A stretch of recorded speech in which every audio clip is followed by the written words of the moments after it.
ভিত্তিতে সহজে মনে রাখার মতো বা চিহ্নিত করার গুরুত্বপূর্ণ পয়েন্ট। শেষ কথা। আসসালামু আলাইকুম ওয়া রাহমাতুল্লাহ। তাগুত শব্দের মূল অর্থ সীমা লঙ্ঘন করা, সীমার বাইরে চলে যাওয়া, অত্যাচার, বিদ্রোহ করা। আরবি মূল তগা তাগা, সীমা অতিক্রম করা।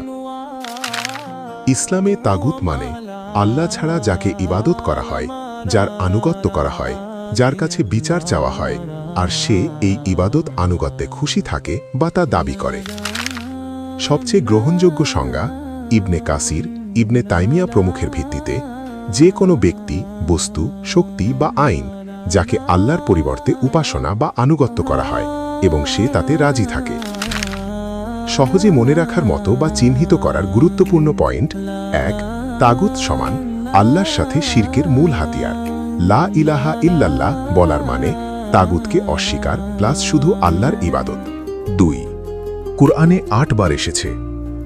সবচেয়ে বিখ্যাত আয়াত লা ইকরাহা ফিদ্দীন ক্বাদ তাবায়্যানার রুশদু মিনাল গাই ফামান ইয়াকফুর বিত্তাগুতি ওয়া ইউমিন বিল্লাহি ফাকাদ ইসতামসাকা বিল উরওয়াতিল উসকা লা ইনফিসামা লাহা ওয়াল্লাহু সামিউন আলিম।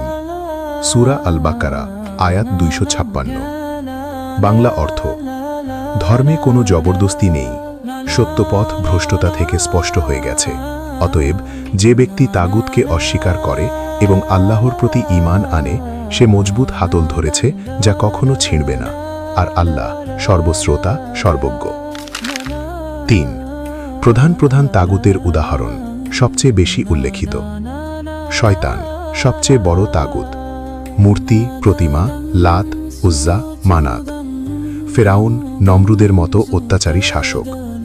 কাহিন, গণক, জ্যোতিষী যারা অদৃশ্যের খবর দেয় বলে দাবি করে।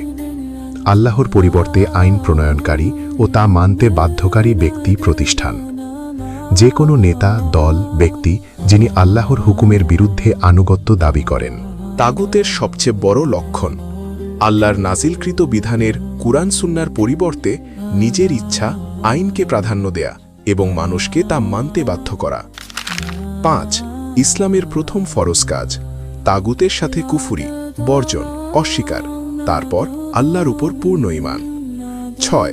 এক লাইনে মনে রাখার স্লোগান: আল্লাহ যা বলেছেন তা ছেড়ে অন্য কারো কথা আইন মানা মানেই তাগুতের ইবাদত। শেষ কথা, তাগুতকে চিনতে পারা ও তাকে বর্জন করাই ঈমানের প্রথম ধাপ।